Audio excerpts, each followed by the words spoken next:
вы сейчас сказали, упомянули про дольщиков, мой вопрос про них. Вы как-то сказали, что к 2023 году, остался год, мы решим, полностью закроем это.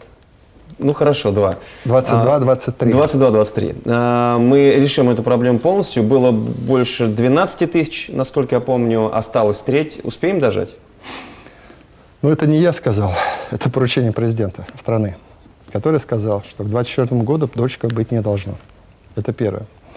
Значит, это действительно одна из, употреблю такое эмоциональное слово, сокрушительных проблем республики. Она сокрушала республику. Она очень сильно дестабилизировала. Вы представляете, там больше 10 тысяч людей обмануты и лишили своих квартир. У них семьи и так далее. Мы вот сейчас расшиваем некоторые, доводим до конца, людям даем ключи там, или денежную компенсацию, которые заплатили 14 лет назад. Они 14 лет ждут.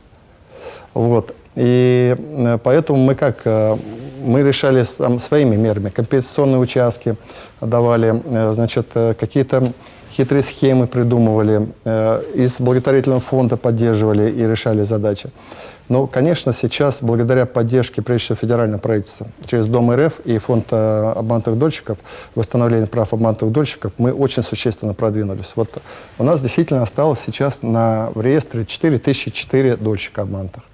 Начинали, вот, подчеркиваю, где-то 11 с лишним тысяч было. Вот, справимся, все успеем. Все успеем, и надеюсь, вот как страшный дурной сон, эту историю мы забудем. Дай Бог.